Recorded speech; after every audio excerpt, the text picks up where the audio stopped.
صباح الخير، ازيكم عاملين ايه؟ انا منى ودي قناتي. ما تنسوش تعملوا لي سبسكرايب وتفعلوا الجرس وتعملوا شير لو عجبتكم فيديوهاتي. ولو اول مره تخشوا عندي ما تنسوش تفعلوا الجرس عشان يوصل لكم كل اشعاراتي. النهارده هنعمل مخلل. نقول ايه؟ مخلل الغلابه، مخلل الجميل الرخيص اللي بصوا، يعني الناس كلها بتحبه. ما اعتقدش ان في حد ما بيحبش مخلل اللفت. اللفت بتاعنا اهو، ده رخيص جدا، يعني مش غالي. بيتباع ال4 كيلو ب10 جنيه.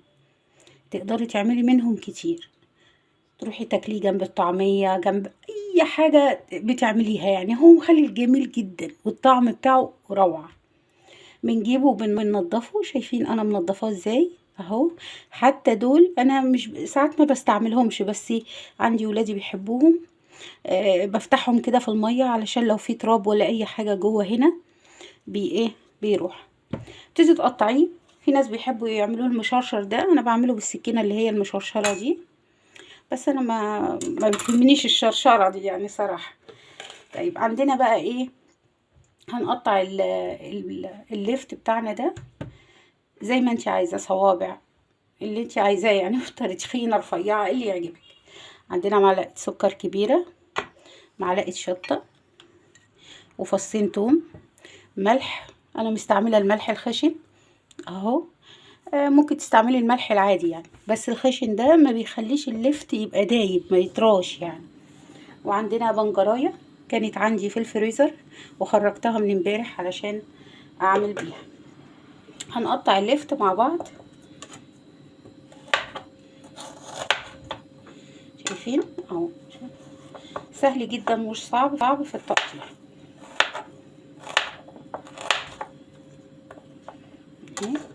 شايفينها؟ طيب انا بقطع على طول وبحط في البرطمان بتاعي نضيف. اول حاجه هناخد الفص الثوم ده وهنقسمه نصين كده، تمام، وهنحطه في البرطمان. واضح اهو. كمان عندنا السكر ده هناخد منه ونحط هنا، يعني هناخد زي المعلقه، تمام. هنحط المعلقه وناخد بعد كده اللفت بتاعنا ده ونحط اللي احنا نقطعه، نحطه في البرطمان على طول. لازم تغسلي اللفت كويس عشان ما يكونش بيبقى ساعات فيه تراب كده متداري، واخدين بالكم؟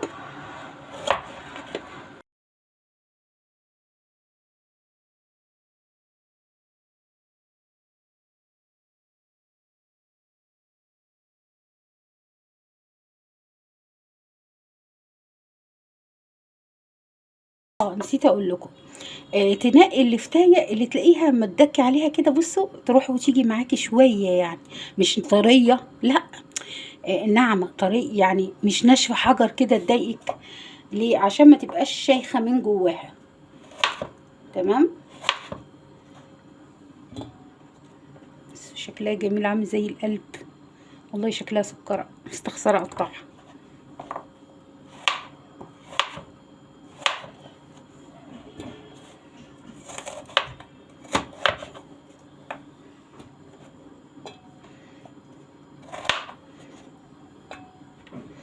طيب هقطع الكميه كلها بقى وارجع لكم تاني عشان الفيديو ايه ما يطولش عليكم.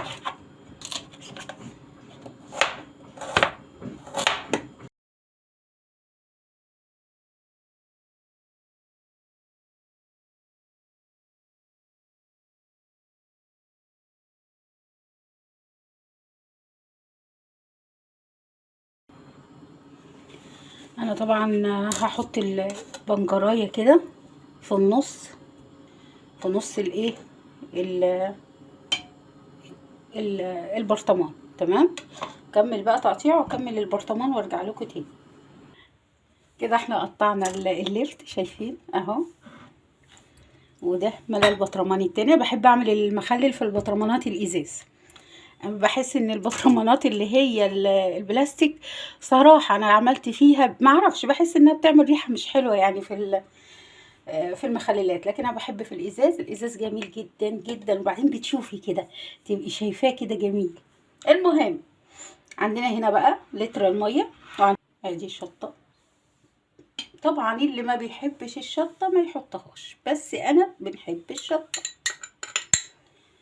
اهي دي الشطة. كمان نص كوباية خل. خلاص. عندنا لتر المية، دي مية كانت مغلية وبعدين بردت. خلاص. هنحط 4 معالق ملح.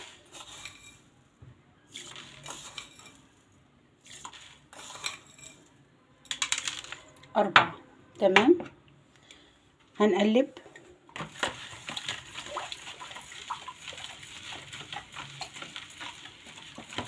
وهنحط الخل هنا.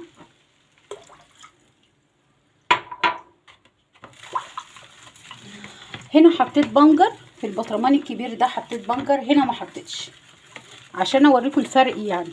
بس هنا بيدي لون بامبا كده فاتح، اللي هو لون اللي موجود في اللفت اصلا يعني. خلقة ربنا مفيش احلى من خلقة ربنا والله.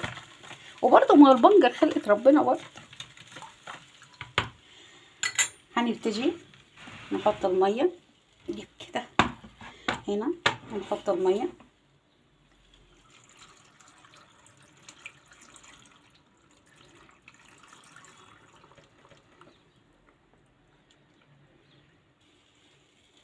كملت الميه عشان تكمل البرطمان يعني. تملي البرطمان الميه كده على الاخر. تمام. شايفه. كمان بنغطيه بقى ازاي الاول. هنغطيه ونقفله واوريكم ازاي بنعمله.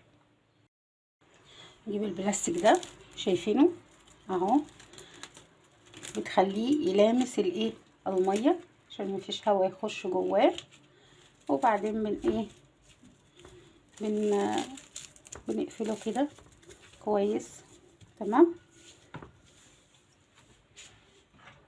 ونغطيه بالغطا بتاعه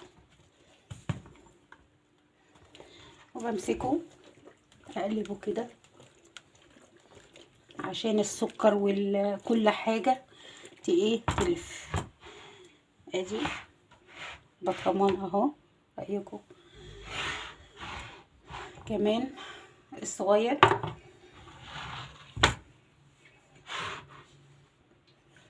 اهو. هنبتدي برضو نحط المحلول.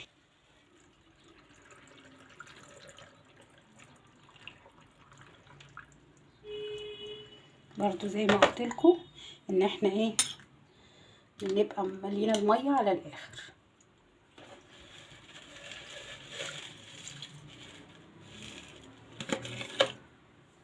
متقلقوش خالص من الملح اللي انا حطيته، هو بيدوب يعني بس بعد مده.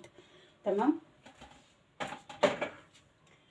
هنقفل البرطمانات بالبلاستيك برضو زي ده كده، وهنغطيهم وهسيبهم بقى لما يتخللوا وابقى اوريكم شكله عامل ازاي.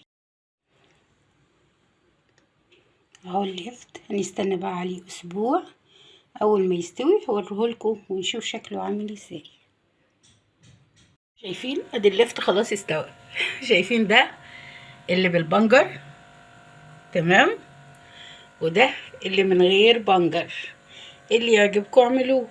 بس شايفين انا ولادي ما استنوش ان انا اصور، ابتدوا ياخدوا منه وياكلوا منه والله من امبارح. طبعا ما كنتش قادره ان انا اصور، فدلوقتي قلت اما الحق بقى. شايفين؟ ايه رايكم؟ لو اول مره تخشوا قناتي ما تنسوش تعملوا لي سبسكرايب وتفعلوا الجرس وتعملوا شير. انا منى ودي قناتي مطبخ اتعلمي واعملي بايدك. شكرا على المشاهده والمتابعه. مع الف سلامه.